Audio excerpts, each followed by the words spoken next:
मैं दुर्गेश श्रीवास्तव निर्भीक अपना एक अनुभव आपसे साझा कर रहा हूँ। यह बात 1991 की है कि जब मैंने इंटरमीडिएट की परीक्षा दी थी।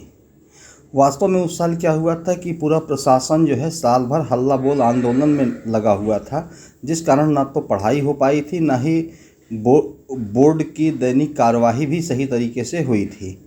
तो इस कारण जब बच्चों का प्रवेश पत्र आया तो उसमें लगभग 30% बच्चों का, किसी का सब्जेक्ट गलत है, किसी की डेट ऑफ बर्थ गलत है, किसी का फादर्स नेम गलत है, इस तरह की समस्याएं आई। तो मेरे सब्जेक्ट में मुझे इंग्लिश के बजाय रशियन लैंग्वेज अलॉट हो गया था। अब हमारे सामने समस्या आई कि मैं क्या करूं। तो मैं उस समय टॉमसन इंटर कॉलेज में पढ़ता था, गोंडा के। तो प्रिंसिपल से बात किया तो प्रिंसिपल ने कहा कि इंग्लिश का पेपर एक्स्ट्रा आता है, तो मैं आप इंग्लिश में ही पेपर दीजिएगा और बाद में जो है बोर्ड से करेक्ट हो जाएगा। लेकिन यह है कि बोर्ड से आपको करेक्ट कराना पड़ेगा, अन्यथा आपको रशियन में एब्सेंट दिखा करके आपको फेल कर सकते हैं। तो उसके बाद जो है खैर मैंने इंग्लिश का पेपर दिया। तो जैसे सारे पेपर कंप्लीट हुए तो उसके बाद जो है हमने कहा कि सबसे पहले जा कर के मैं बोर्ड में अपने सब्जेक्ट को सही कराऊं, अन्यथा क्या होगा कि जब रिज़ल्ट निकलेगा तो मुझे फेल डिक्लेयर करेंगे और फिर जो अच्छे कॉलेजेस हैं वो कॉलेज भर जाएंगे। हो सकता है करेक्शन में कितना समय लगे, क्योंकि बोर्ड तो मुझे फेल ही डिक्लेयर करेगा। तो यह एक दबाव था। और उस समय यूपी बोर्ड का जो है क्षेत्रीय कार्यालय वाराणसी से गोंडा जनपद डील किया जाता था, जो शायद अब भी किया जाता है।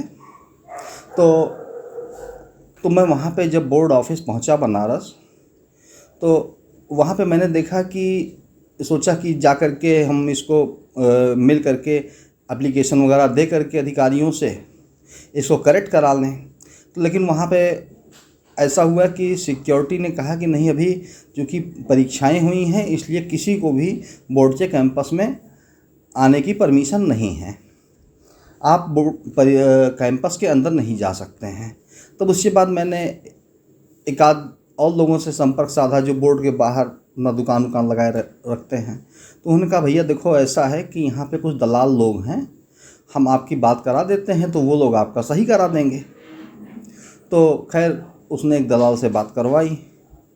तो उस दलाल ने कहा कि देखिए ऐसा है कि 1000 रुपये लगेगा, आपका जो है हम सही करवा देंगे। तो चूँकि उस समय मैं खाने पीने भर का पैसा ले गया था और करीब 500 रुपये मेरे पास एक्स्ट्रा था, इनसे सरप्लस था। तो मैंने सोचा कि अगर 500 में तैयार हो जाए, लेकिन वो 500 में तैयार नहीं हो रहा था। तो मैंने उससे पूछा कि अच्छा बताओ, अगर मैं 1000 रुपये दूँ तो क्या मेरे आँख के सामने तुम सही करा दोगे? ऐसा तो नहीं कि मैं अंदर भी नहीं जा पा रहा हूँ और तुम भी पैसा लेकर के चलते बनो, बाद में मेरा सही भी ना हो। तो उसने कहा भैया देखिए अंदर तो जाने की हम लोगों की परमिशन नहीं है। जब बोर्ड के क्लर्क लोग बाहर निकलते हैं तो उनको हम लोग काम दे देते हैं और फिर वो लोग जा कर के कर देते हैं। तो इस तरह से ये मुझे लगा कि इस तरह देना भी ठीक नहीं है। तो मैंने सोचा कि जब इतने पैसे मेरे पास नहीं हैं अभी, तो मैं फिर इसको बाद में फिर कभी आऊँगा, दोबारा आऊँगा तो देखूँगा इसको, या अपने माता पिता से जैसा होगा राय मशवरा करके करूँगा। तो उसी समय जो है जैसा कि मैं आप अवगत हैं कि मैं थोड़ा आध्यात्मिक प्रवृत्ति का रहा हूँ। और वहाँ पे बनारस में एक पड़ाव एक स्थान है जहाँ पर अवधूत भगवान राम जी, एक जो सिद्ध संत हैं, वो निवास करते थे। और इसके पहले भी मैं 1-2 बार उनसे मिल चुका था। तो मैंने कहा कि चलो कोई बात नहीं, अगर बोर्ड का काम नहीं हो रहा है तो मैं चल कर के अवधूत बाबा के दर्शन कर लूँ, अवधूत भगवान राम जी के दर्शन कर लूँ। तो मैं जब उनके यहाँ पहुँचा तो जैसे मैं आश्रम की गेट से एंट्री कर रहा था, तो वो जिस कमरे में रहते थे तो उस कमरे में वो अंदर जा रहे थे। तो उनकी पीठ जाते हुए वो मुझे दिखाई पड़े अंदर जाते हुए। फिर जब मैंने वहाँ लोगों से जाके पता किया कि बाबा आप कब निकलेंगे, मुझे दर्शन करना है उनका। तो उनका भैया देखो बाबा तो 3-4 दिन बाद बाहर निकले हैं और अब ये वो कब निकलते हैं ये कहा नहीं जा सकता, कि आज भी निकल सकते हैं, 2-3 दिन बाद भी निकल सकते हैं। तो हालांकि मैंने भी कई बार सुना था कि पूर्व प्रधानमंत्री चंद्रशेखर जी, नेपाल के प्रधानमंत्री विश्वेश्वर प्रसाद कोइराला जी, मतलब इनका 4-4, 6 दिन इंतज़ार करते थे, तब जा कर के कहीं ये निकलते थे। और कभी संयोग होता था तो तत्काल मुलाकात हो जाती थी।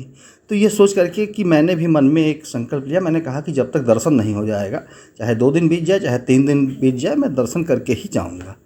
तो मैं गया, आश्रम के पीछे एक बाग है, आश्रम के कैंपस में ही, मैं वहाँ पे बैठ गया। तो करीब मुझे बैठे बैठे वहाँ पे 1 बजे से लेकर के 3 बज गया था। तो अचानक मुझे हुआ कि चलो शायद बाबा आ गए हों, दर्शन कर लेते हैं। तो मैं फिर उठ करके जब उनकी कोठरी के पास गया तो मैंने देखा कि जैसे ही मैं वहाँ पे पहुँचा तो वो अपना दरवाज़ा खोल रहे थे। और फिर उन्होंने दरवाज़ा खोला। उस समय स्वास्थ्य उनका कुछ ठीक नहीं था, तो 2 शिष्य उनको पकड़े हुए थे। तो उन्होंने आशीर्वाद में हाथ उठाया और फिर वही दरवाज़ा खोल ही रहे थे कि फिर उसके बाद आशीर्वाद का हाथ उठा करके उन्होंने फिर दरवाज़ा बंद कर लिया, अंदर चले गए। तो मेरा तो उद्देश्य पूरा हो गया था कि मुझे दर्शन हो गया। तो मैंने कहा कि चलते चलते एक बार फिर ज़रा बोर्ड ऑफिस में देख लें, हो सकता है कि कोई काम बन जाए या किसी और से भी मुलाकात हो जाए। तो मैं पुनः बोर्ड ऑफिस पहुंचा, लगभग 4 बज रहा था। तो जब मैं बोर्ड ऑफिस पहुंचा तो वहां अफरा तफरी का माहौल था। कुछ दलाल लोग अंदर चले गए थे, जिनको वहां के अधिकारी लोग निकाल रहे थे। तो अचानक मेरे दिमाग में कौन था कि एक मिस्टर सुशील चंद्र डोभाल जी थे, जो वहाँ पे सेक्रेटरी रह चुके थे। वो हमारे फादर के साथ, हमारे फादर जीआईसी में प्रिंसिपल थे, तो वो उनके साथ जो है कहीं पे काम कर चुके थे, मतलब उनके सहकर्मी थे, तो उनके परिचित भी थे। तो मैंने कहा कि चलते हैं, अगर डोभाल जी से मिलते हैं। तब तक ध्यान में आ गया कि हाँ, डोभाल जी तो यहाँ सबसे सीनियर मोस्ट अधिकारी हैं।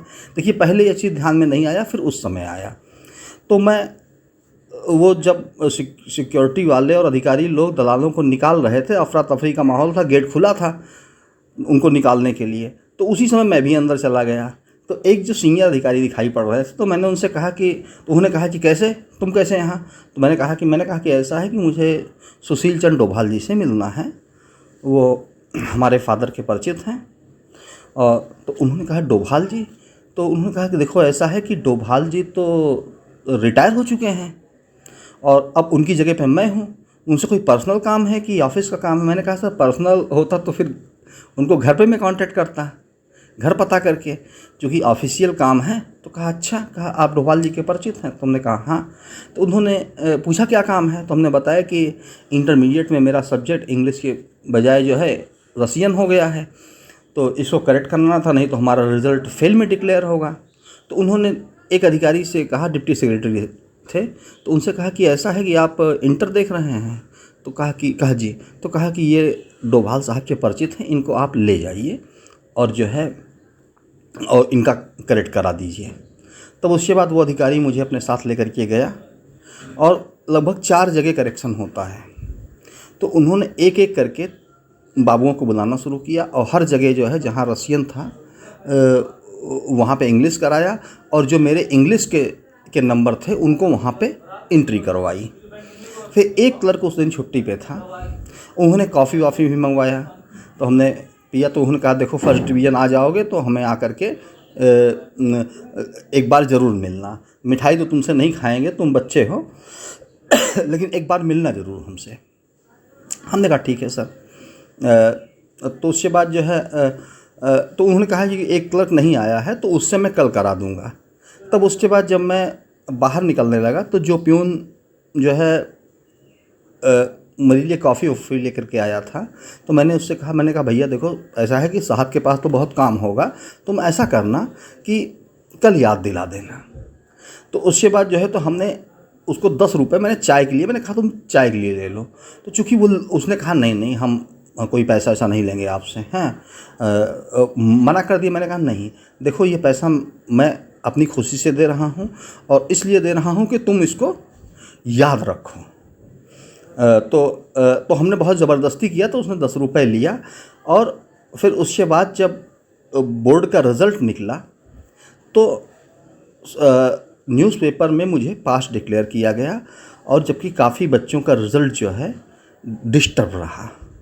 तो इस तरह से वहाँ पे भी मुझे यह एहसास हुआ कि देखिए, उसी बोर्ड ऑफिस में जब मैं पहले गया था तो इस तरह से मतलब है कि वहाँ पे मुझे एंट्री तक नहीं मिल रही थी, और मुझे 1000 रुपये भी खर्च करना पड़ रहा था वो भी आँख के सामने नहीं सही होता।